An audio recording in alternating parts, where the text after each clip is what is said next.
Good evening and welcome to the Italian Impact Podcast. I am your co-host, Steve Stefano Mancini. And my name is Claudio Relsano, and we appreciate you tuning in.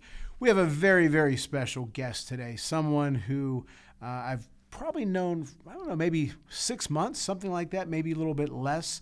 But I tell you, he is a wonderful, wonderful person with a beautiful family. And I knew that about him right away. He is a 1991 graduate of Quigley Catholic High School, 1996 graduate of Robert Morris University. He's got a Bachelor of Science degree in Business Administration. He's also the president and CEO of Pittsburgh Wealth Management Group in Sewickley, Pennsylvania. He's a fully licensed investment professional. And he also is fully licensed in life, annuities, and health insurance.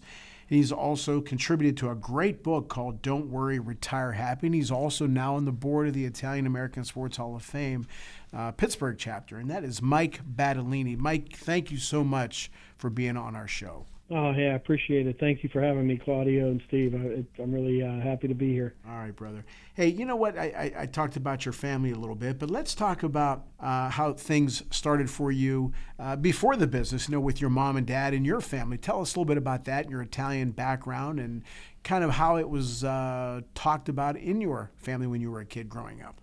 My grandparents came from Italy. My grandfather came over first. We're from a little town east of Rome, about 100 miles east of Rome, called Pacentro. It's up in the Apennine Mountains. And he came over to Aliquippa, West Aliquippa, actually, which was a big Italian section in Aliquippa way back in the late 20s, early 30s. And he was actually here for 7 years by himself while he saved up money to bring my grandmother and my dad's brothers over here. So once they came over, my dad was actually born here in the States, and then my mom is Irish, so she's Irish, but my dad's family really had a large, big impact on us growing up. My grandparents lived really close to us, and I was kind of, I grew up at their house, basically. They were right in the heart of Aliquippa, and I was over there every day after school because that's where it was just a good neighborhood, and all my friends were there, and neighborhood playgrounds and swimming pools and baseball fields. Everything was, a block away from their house. So it was really a fun childhood, and it really had a heavy influence on myself and my cousins and everybody else. So it was a fun time. One question I like to ask people is, tell us about the 17-year-old Mike Battalini. What were your goals and dreams? What did you want to do with your life? Because that's a pivotal time in our lives. Yeah. Well, I'll tell you, Claudio, when I was 17, that puts me junior year of high school at Quigley Catholic, and it was actually a really good year, fun year. I played basketball. I was the selected captain of our team. We actually went to the playoffs for the first time in the school's history. So it was it was a fun experience, and the whole school kind of rallied around us, and just a lot of fond memories from that time. Being at Quigley, and especially that year when we made the playoffs. Mike, I want to kind of get into something that you sort of alluded to, and that was, your grandfather, I believe you said he came over here, took him about 7 years, saves up enough money, finally brings the rest of his family, his brothers, eventually, your grandmother, et cetera. I want to talk about that because, Claudia and I have had a lot of guests on the show, and there seems to be a certain generational time frame when Italians were, immigrating here, that they were very conscious about losing that and saying, hey, we're here now, we're Americans. But there's a 7-year gap before he gets his wife over here. So he was very patient about these things, but obviously very committed to coming to the United States for, ultimately creating a better life for his family. Did that impact, were there lessons that he got out of that he almost, that you say, well, I know why he's teaching me that? Did you know your grandfather and he taught you things that he had learned during that kind of a very sacrificial time, to work 7 years to save without your family is not something you do, trivially or lightly. So he learned or had a serious desire, passion, or a focus. Did he instill any of that in you that you can really say that came from that period of his life? Well, I was around him a lot as a kid, so my family makes fun of me and says that I'm a lot like Grandpa, so I definitely picked things up from him. Just from being around him. I didn't realize it at the time, but he was always, put it this way, at 6 o'clock in the morning, he was fully dressed, shaved, had breakfast. He was really a hard worker. he had a garden. He would work at the railroad all day, come back, and then work in the garden till night. And just a really unique guy, and a really family oriented, and really hard work was kind of his motto. And I think I may have told Claudio this when we were together, but my grandfather was really proud of this. He worked 39 years at the Aliquippa Southern Railroad, and he never missed a day, not one day in 39 years. Well, as I say, the irony is that a lot of people think Italians are lazy. And I think that is one of the most wrong stereotypes, because there's a difference between the Italian Americans that come here and maybe, we'll call it, and I don't mean this like in a negative, like a super negative way, but there is a European mindset of living to work versus working to live. There's been a lot of guests on our show who have said that about their fathers and grandfathers and grandmothers. Remember, Stellato said his grandmother never missed a day. She worked till she was 85 and things like that. So, well, I was like, Mike, so how do you feel about that when you hear about your grandfather basically prided himself on his work ethic? And then you obviously must have picked up people that are successful in life. I don't think, unless they're extremely lucky or inherited the money, it requires a work ethic. Yeah, absolutely. I guess I don't. You're right with that being a stereotype of some Italians, but where I'm from, Aliquippa, everybody worked in the steel mill or on the railroad, and so that really doesn't. I don't think of it that way. I think of Italians as hard workers, because all the guys, my grandfather, my dad, his brothers, all my cousins, uncles, they're all hardworking guys at everything they did. So, I did grow up with that and always felt that, I do see the stereotype, but it sure doesn't apply to the Italian guys I know growing up, and even the ones that I know now. Mike, how did your goals change from the day if they did at all, after you graduated from Rob Morris to that 17-year-old kid? Well, originally I wanted to play sports in college. That didn't work out. When it didn't, I kind of shifted to business, and I wanted to get involved with real estate, and I was able to do that as well. But my father was in the financial planning business, and he really wanted me to come work with him. And I really hesitated a little bit at first, because I kind of wanted to do my own thing. But after a while, he talked me into it, and it turned out to be a really good situation for the both of us. And it was really nice getting a chance to work with him for a lot of years. Tell us about your father.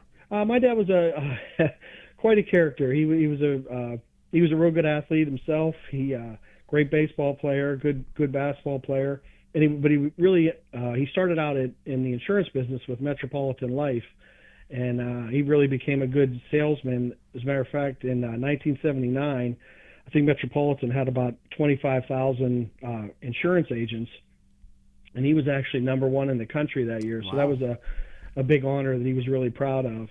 And then after that, he went from insurance into financial planning, and started out at a local Pittsburgh firm, Heffron Tillotson, and then years later we ended up starting the Pittsburgh Wealth Management Group together. Thinking back, when you talk about what you learned from your grandfather, and now you're saying, hey, I worked with my dad for a lot of years. Obviously, you learned from him. If you were going to tell somebody, say, listen, these are the things that I learned, personally speaking, like, just for example, talk about the work ethic from your grandfather, observing them. I'm sure your father probably had a good work ethic. What are some things, though, that you learned from them, like deep character traits that you learned from them that, for example, maybe you want to pass down, or you see other people and kind of maybe wish that they would have that, maybe they would be more successful in life? Yeah, that's a good question. One thing that always kind of stands out to me, a big thing that my dad used to say all the time was, no matter what, show up every day. Even if you don't feel like it, show up. Good things will happen. So that's always been kind of there's many days, I'm sure you guys can relate, that you don't feel like working. It's a beautiful day. Maybe you want to go golfing or do something like that. But, that always is kind of ringing in the back of my head. Hey, you got to show up every day. You got, business to do. So, that's one thing that I think stands out to me. And then the other thing is, he always just said, hey, be honest, be upfront, and be straight with people, and you'll get paid back, many times over for being that way. Like treat others as you would want to be treated. The golden rule. By the way, it's funny you say on the show up. I remember when I was in the Air Force, and when I was a commissioned officer, it was kind of expected you took care of yourself. You wanted to look good, not like look good, like a handsome fella, but look good in the sense that you were healthy, you were physically fit, because you wanted to, follow my actions, not my words. So if I'm doing, if I'm taking care of myself and I'm exercising and I'm eating right and all that, so you're hoping that other people will see that and you can kind of, lead them through your actions. But I remember it was a lieutenant colonel, and I was probably a lieutenant, a first lieutenant. And I was, I didn't feel like going to the gym. And I remember him saying something almost verbatim where he said, just go do something because it's better than doing nothing. And it was something that stuck with me to this day. And I mean, that was probably 20-something years ago when he literally said that to me. And now, even if I don't feel like doing an exercise, you know what? I don't care if I get on the treadmill for 20 minutes, 15 minutes, whatever. It is something. And that always stuck with me. And it's funny because, I teach here at RMU.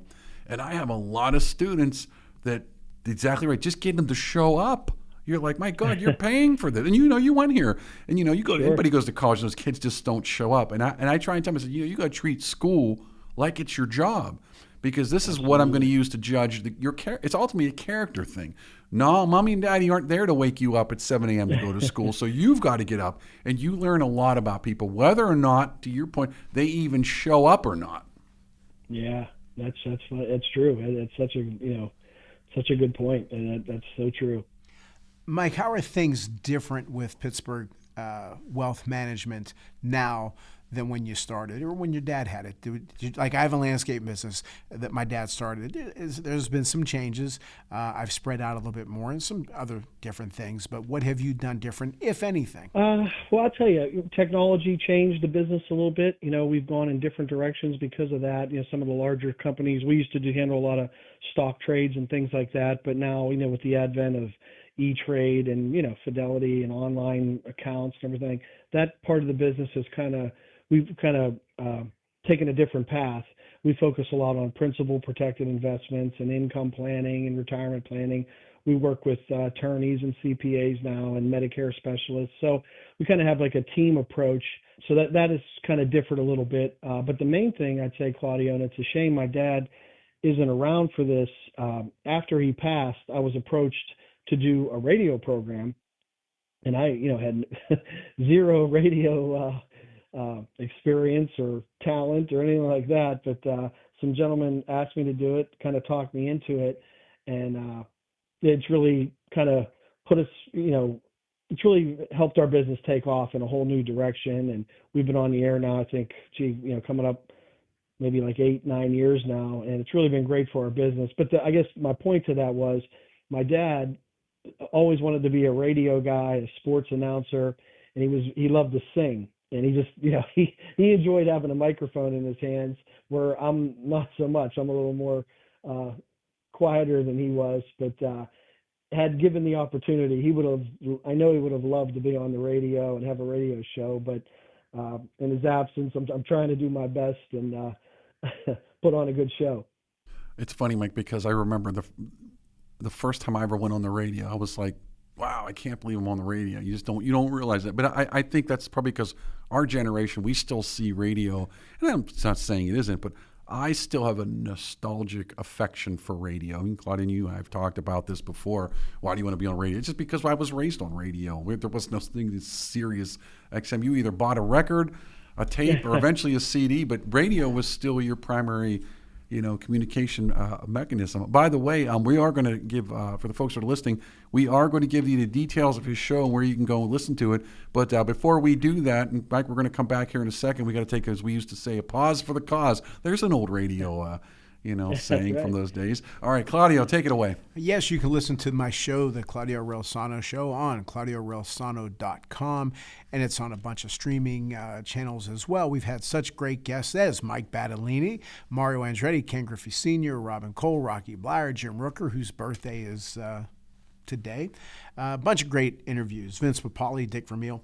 And then the other show I do is Sports Corner, hosted by Ralph Williams, and Smoking Jim Frazier and Luther Dupree are on that show, 1250 AM, 92.5 FM, every Saturday, 2 p.m. to 3 p.m. Don't forget about my book, Lead from the Heart Up, Not the Neck Up, How to Create a Positive Winning Culture on the Field and in the Office. It's all sold out at Barnes & Noble, thankfully, but you can still get it on my website at claudiorelsano.com. Ciao Chrissy, Your Italian got so much better. Brava! Grazie. It's because I learned the best way possible. How so? Well, I learned that with apps, grammar books, and even YouTube videos, I could only get so far. I had to immerse myself. I noticed I did best when I was in Italy visiting family. That's where my level really soared. And wow, did it work? Thanks. I became much more confident, fast. That's why I created Footsteps Through Time. It's an Italian language experience. You don't just take Italian classes, you immerse yourself in a real Italian village. With lots of fun activities and excursions, it's life-changing. I see. So, no more boring grammar, impersonal apps, just real conversations, real culture, and delicious food, of course. Exactly. I'm so excited about this. Learn Italian by actually becoming part of the local community for a week and living it. So if you've been dreaming of Italy and the language, check out Footsteps Through Time in Italy.com. Book now and join the experience. Andiamo! Thanks to Greater Pittsburgh Travel. For any of your travel needs, let Tom and the team at Greater Pittsburgh Travel know, and they'll take care of you. For more information, call 412-331-2244 or visit their website at www.greaterpittsburghtravel.com. Did your parents or grandparents ever talk about the Vietnam War? The Hardest Year, a love story and letters during the Vietnam War, is an accurate portrayal of what life was like during the 1960s, a time of the draft, equal rights, and the anti-war movement. Follow newlyweds through their letters as they navigate 1 year of the war an ocean apart. The Hardest Year by Carol and William Wagner is available now wherever books are sold. And we want to thank the Calabria Club of Pittsburgh. If you're interested in learning more, you can find their contact information on Facebook at Calabria Club of Pittsburgh. Again, thanks Domenica and the team at the Calabria Club of Pittsburgh for your support. And we want to thank La Scuola d'Italia Galileo Galilei, the only nonprofit school in Pittsburgh endorsed by the Italian Consulate. If you're interested in learning Italian or have your children being immersed in the Italian culture and language, be sure to give them a call at 412-404-7070. And that's La Scuola d'Italia Galileo Galilei. We'd also like to thank Chris Gonzalez from the Knights of Columbus. If you have any questions about joining the Knights of Columbus, reach out to Chris Gonzalez at 412-605-9074. All right, welcome back, folks. But before we give it over back to Mike and learn a little bit more about how to be successful, because, well, I'm broke, and Mike, I need your help.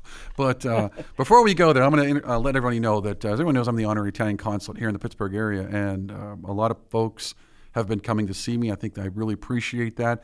We have an office downtown. I encourage folks to make an appointment if you have any questions, anything from citizenship to procura to student visas, but more importantly to passport renewals, whatever. If you have something, feel free to make an appointment. Come visit me. With that being said, October 18th, we are going to have a little fundraiser, because I don't think a lot of folks know that it is an honorary position, even though I am appointed by the Italian government. My salary is zero zilch. And Mike, you're going to tell us why paying to volunteer is not a good, sound business decision. But we're going to have a little fundraiser here on October 18th. We're going to have wonderful guests. I believe Mr. Claudio, how do I pronounce this? Rilosono? Yes, will be there along with some other folks. I encourage you to shut up. It's going to be at the Spino Club in Morningside. 1 p.m. to 7 p.m. Food, dance, music, you name it's going to be there. You can reach out to me at questions@ItalianImpactWeekly.com if you want to learn more, but it's going to be in Morningside Spino Club here in Pittsburgh on October 18th at 1 p.m. Also, don't forget Fedelta, the international award-winning documentary, is available on Amazon Prime, and we are wrapping up our next documentary. We're actually in post-production. And, it's going to be called Innocenti, which means the innocent ones. And it's going to tell the story of the German occupation of the Abruzzo region of Italy during the Second World War. And I was very blessed to have gone and seen a lot of towns, visiting at least one town that is literally still the ruins from the war. It's a park. You can go see it. So you can still see the buildings that were bombed out.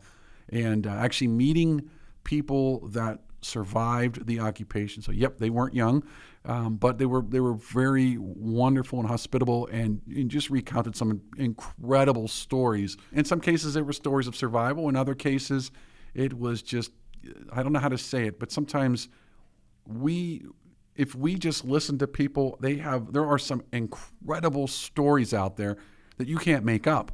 And I just enjoy meeting these folks and telling these stories. So, Innocenti, the innocent ones, good Lord willing, is going to be available here in November. Just like Fedelta, it'll probably be out there on Amazon. So if you haven't seen Fedelta, please go check it out.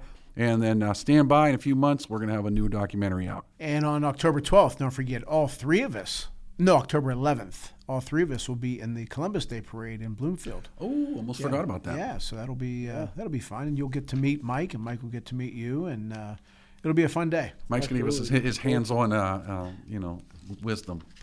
But Mike, we're going there. Look, everybody listening is like, all right, we're not tuning in for this. We want to know, how do I make $1 million? All right, Mike, go. Yeah.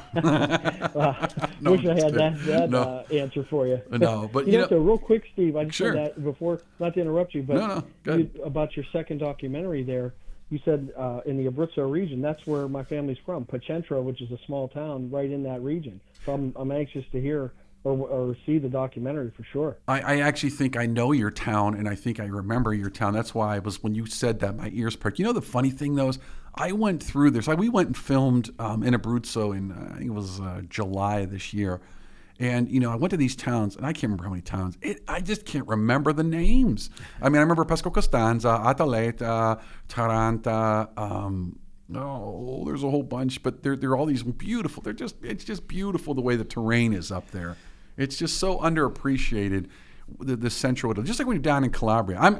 We talked about it. When I was a kid, I thought Calabria was like Sicily, hot. But then you go there and it's green. Yeah. And then when you go to Abruzzo, you're like, I'm in the Rocky Mountains. It is beautiful. I was telling somebody. I've never had the chance to go, but really, Mike, come on, what are you doing? I was telling somebody. You know what? We had a whole trip planned, and then COVID hit. We were taking a family vacation for like 2 weeks. COVID hit and ruined the whole trip. But we definitely got to get back over there, or we want to get over there for sure. Somebody who may be a guest on our show here, he will be eventually. Paulie Malignaggi's two-time former world champion boxer, and he is pretty much kind of doing all kind of things to prepare for his life. He's 45, 46. He's moving to Sicily. Really? Yeah, he said, you know what? It's time. It's time. He's born over there. But he's raised in Brooklyn. But he likes the lifestyle over there. And you know what? Who the hell can blame him? I mean, it's more relaxed. It's not run here, do this, do that, And if you have the money and you can relax, that's the place to go. Mike, I got a funny story for you, and you'll appreciate this. When I was in Italy, so I teach here at RMU, and I have a couple of part-time jobs. Got to pay for all these hobbies. And I was telling one of the Italian guy, he was my driver, you kind of get the friends with him, we're talking. And I was like, oh, yeah, I work here. And I said, the reason I can pay for this, because, they kind of look at you, you're rich American. I was like, I was like, look, I work 3 jobs. And he said to me, he's like, you're not allowed to do that in Italy. And I was like, what? He's like, yeah, you basically work 1 job. And, I'm thinking it's no wonder why. I don't want to just blanket stereotype. But it's almost like if you wanted to earn extra cash in the U.S., what do? You either go to your boss, say, I want more money, or you go get a new job, or you go get another job, right? Sure. Yeah. That's just not the mindset there. I was kind of blown away by that. That is surprising. I didn't realize that myself. That's surprising. But I guess, knowing that how their lifestyle and taking the siestas in the afternoon, I guess I can understand it. Mike, you mentioned the siesta. I'll never forget. I was there in '80, and my grandfather at 3 o'clock, we were in something called a piazza, which is basically a square place. It was going down a little bit of a grade, and it was the coffee bar and the jewelry store and all the stores, specialty stores. And right in mid-sentence, I'll never forget, he was talking to these Italian guys, of course, and he said, Yamonina, where are we going, Grandpa? We're going to go to sleep. It was 3 o'clock, and they would go rest, and we locked arms. We went to sleep. My grandmother, I could see her from the window. There was a hill. She was picking olives and peaches and oranges, and then she went down close to they had a little piece of property by the ocean where she was taking care of the land. The women work. They work over there. They don't. But the men, they don't give a damn about nothing. I said, man, this is a place to go. Very, very relaxed. They have their coffee. They talk about whatever events going on. I didn't see anybody running around, Mike. I didn't see anybody. I don't know. Right. It's a great lifestyle. I'm telling you, we're missing the boat over here. I'll tell you. Well, when I was coming back from that July trip, and I wake up at my hotel in Rome, and I get a text. And my trip over was a disaster because of they had maintenance problems. So that was a long delay. They had to get a new plane. Now we're coming back. I wake up, first thing in the morning is a text from United saying your flight's delayed due to weather in Washington, D.C. I am telling you, I told people, I said, I literally said, why am I going back? What do I actually have to go back for? I mean, it was one of these like, what if I don't go back? So, Mike, let's talk about your business a little bit. Tell us what you try to do for your clients. Well, number one, Claudio, first thing we try to, when someone comes in who's new to us, a lot of times people get our book and then they'll want to come in for a free consultation. Well, we try to understand, where they're at right now and what are they, what are they trying to achieve? And a lot of times people are getting ready to retire. They need some income planning done. And what I find a lot is, they have relationships with other financial advisors, but at that point, all they're really kind of concerned with and the advice that they're getting is only about, hey, this was your return for the year. And it's, how did I do? Well, this was your return. You made 4% or 8% or whatever it may be. But there's so much more that's involved when you're getting ready to retire. Hey, are you trying to leave a legacy for your family? Do you need more insurance? What's your health care cost going to be? Do you have an estate plan? Do you need to meet with an attorney? What's your tax situation like? And most importantly is, what's your retirement income plan for retirement? What sources of income are you going to use in retirement to, replace your income that you're leaving, that you're retiring from? So that's really kind of our approach. It's a team approach with an attorney and a CPA and a Medicare specialist, but that's really the general focus, Claudio, is just getting all the kind of ducks in order as you prepare for retirement so you can really enjoy it and enjoy your family and enjoy those years. Let's say somebody comes in, hypothetically, in and they're just not doing well at all financially, and they kind of are looking to you almost to be like a miracle worker. What kind of pressure is that for you? And I know how you are. I know that you probably take that personally and you really want to help them. What do you do in a situation like that? When somebody says, look, things happen. Things do happen in life. And Sure. like, what do you tell them? Yeah, that's tough. I mean, if they don't have a lot of assets to invest, there's always something that we can find for them. But, obviously the more assets you have, the more income you can create and the more things it allows you to do. But define assets for people. Just what you've saved up, maybe a 401k that you're rolling over into an IRA or, an outside investment account that you may have at a brokerage company or whatever it may be, or maybe you inherited some money.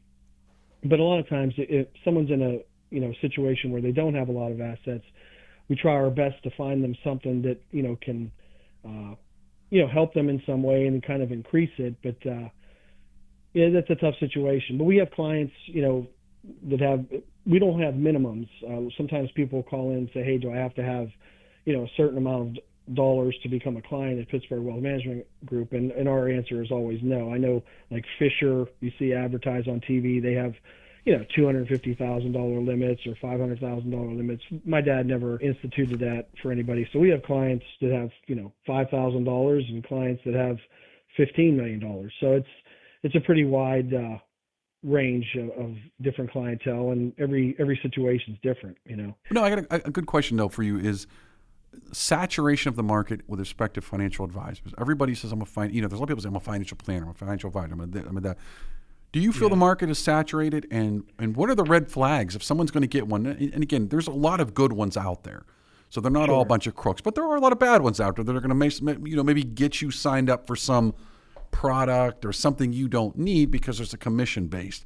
Is it saturated, and what are things people should look for when they're trying to identify? Because again, if that person screws it up, it could literally impact the rest of your life. True. Yeah, I'll tell you, that's a good question. It probably is a little saturated. The one thing that I've seen, the business has kind of moved to a fee-based model where the advisor charges what they call a wrap fee. It could be anywhere from 1 to 3-4% to, give you a portfolio of investments, stocks, mutual funds, annuities, whatever it may be. We have never done that.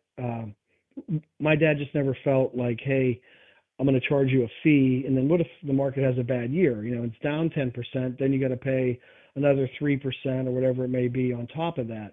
So he just never instituted that type of fee-based planning, but it is kind of the wave of the future, and I do see a lot of people doing that now.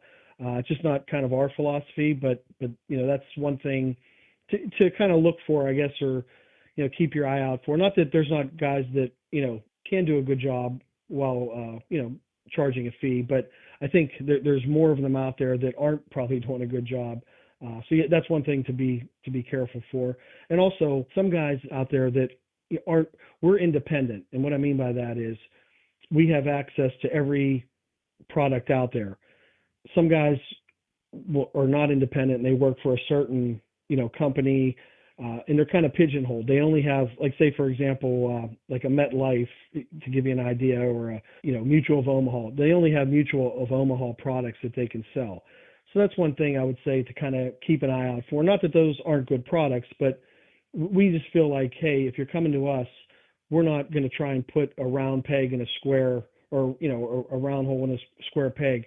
We're trying to find you the best product. We're not trying to push our limited products on you. So that's why being independent is such an important part of our business, because we have everything available to us. And, if Claudio comes to see us, we want to find, hey, what's the best product for Claudio? Not, hey, Claudio, we have these 5 products, let's find which one, we want to put you in. So those are a couple of things, the fee base, and finding an advisor who is independent, and also a fiduciary too. That's important. So a couple of things there, I think, Steve, that people should look for. Let me kind of, people are listening going, is this a financial show or is this the Italian Impact Weekly? I mean, I get it. No, but it's actually good advice. No, because I want to tie that back to your father obviously got into the business in a format, and you've kind of got in and you sort of changed direction a little bit. But I want to go back to, culture and the way you're raised, and, things that you've learned from your grandfather, who brought that from the old country, came here, and he had a personality that was originally defined and created from his youth. He brings that here. He raises your father the way he knows. Do you feel like that culture, like, do you sense that in how you operate at all, or is it, nope, this is just an industry way of operating for maximum returns? And by the way, I don't say maximum returns in a bad way. You're not in the business to lose, but at the same time, you don't want your customers to lose. So just because you're making money isn't a bad thing at all. So, but what you're doing, is that shaped by industry? Do you consciously feel like, nope, I apply some of these, what I'll call life lessons, which ultimately came from who they were as people, which came from the way they were raised, where they were raised? Yeah, that's a great question. I would say, without even realizing it, I think your family, really kind of creates who you are. It is your culture. It's how you grew up. So I would say that really played a big role in just how we do everything, business, life, everything. And, that's kind of the core of our approach. We kind of treat our business, it's a family business, and we try and treat our clients like family. And that's really been our approach. And so that culture and growing up like that, that definitely has stayed with me, and I think it's really been the backbone of how we operate and do things. So for sure, that's definitely played a huge role in it. Mike, 5 more minutes left approximately. Tell us what your goals are next for Pittsburgh Wealth Management, and tell us about your wonderful family, who I got to meet at the Italian Hall of Fame banquet a few months ago. And tell us a little bit about, one of the things that struck me about you is how well-versed you are in Italian sports and all that kind of stuff. So three-part question there. What's next for Pittsburgh Wealth Management? Tell us about the Italian sports passion that you have, and tell us about your family. Sure. For Pittsburgh Wealth, we're looking to expand. We're actually looking to hire some people right now. We just hired another administrative person, and we're looking to hire another sales representative and another administrative person. So we've been growing. That's good.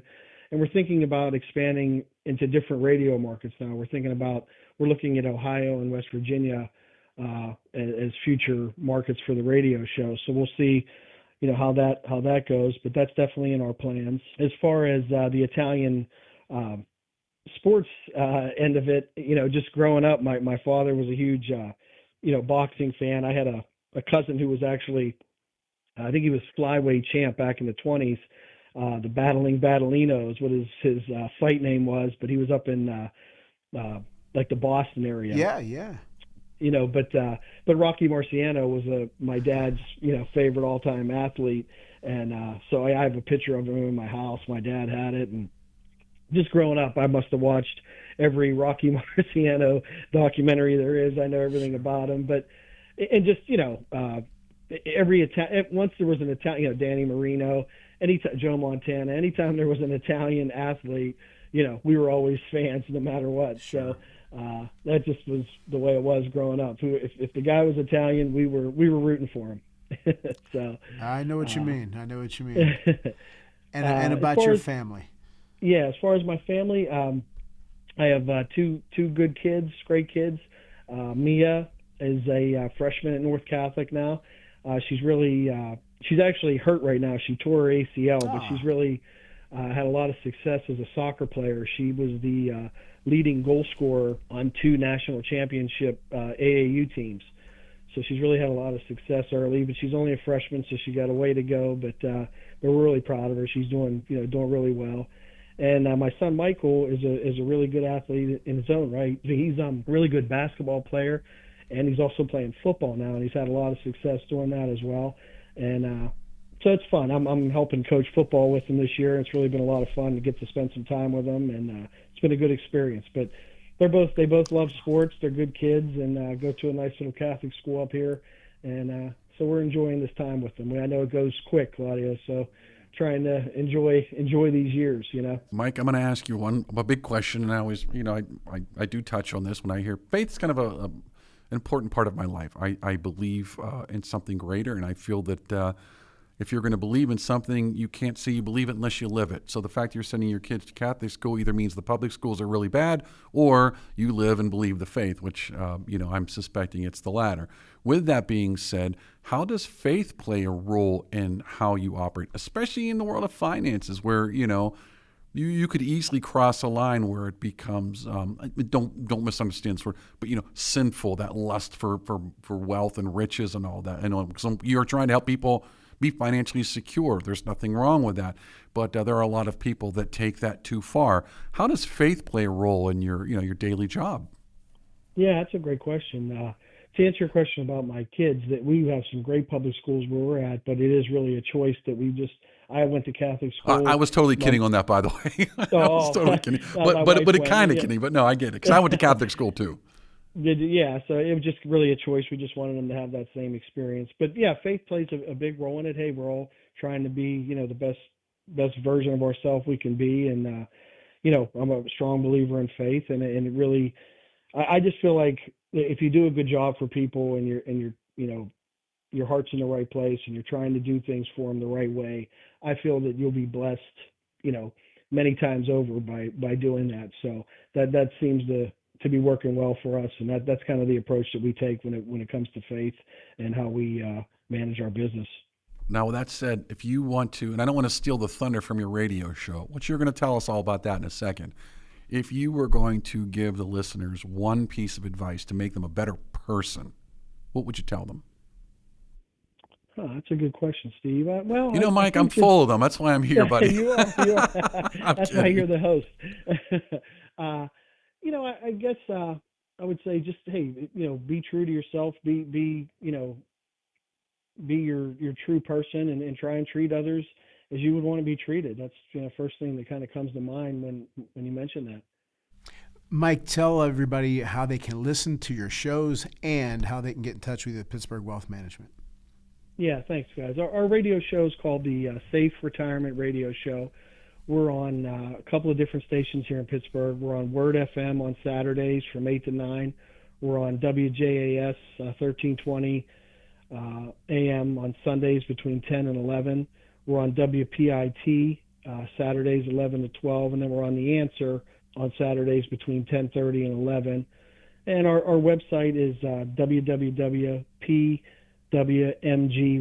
the number 1.com. So, for Pittsburgh Wealth Management Group.com. That's our website. And so, yeah, either of those, you can catch us on the web or tune into our show on the weekends. Mike, again, you're a wonderful person first and foremost, and you do a great job with what you do at work. And I know you help a lot of people, and hopefully people will keep coming to you, and you can help even more people. And we appreciate you being on the show, and hope you enjoyed it as much as we did. I really did, guys. I really appreciate you having me on. It was good to talk to you guys, and I'm a fan of the show, Steve. So I wish you all the best going Thanks, forward. Mike. I appreciate that. I appreciate that. I look forward to meeting with you. Yeah, we'll see you on the 11th. Yep, we're going to see you in a couple. You know what? Real quick, is it my imagination or is this year flying by? We are already coming up on October. Yeah. So. I know. It's crazy. It really is. Maybe we'll see each other sooner, Mike, but if not, I'll see you on the 11th. And again, appreciate you being on the show. Thanks. Yeah, Mike. Thanks again, guys. Thanks, Much Mike. appreciation. Awesome. All right, Thank Claudio. You. Thank you, Mike. Again, what a wonderful guest. I think we've got some awesome guests on the show, and I hope our listeners are enjoying this. The nice thing is that we were talking about kind of quasi-joking this. We've got people down all over the world, but I'm not kidding on that. We've got people from Australia, from Brazil, and crazy, a lot of people from Singapore, from Canada to the UK, South Africa, obviously Italy, different parts of Europe. So there's a lot of people all over the world. And what's nice is we get a guest like Mike, does a wonderful job, gives you some good advice. It doesn't matter where you're at, doesn't matter where you're from. It's just good advice to listen to, and I hope people are enjoying it. Yeah. Well, again, we appreciate all the listeners. We couldn't do the show without you. We appreciate it. Steve, thank you. Joe, thank you. And as always, thank you, Mom and Pop.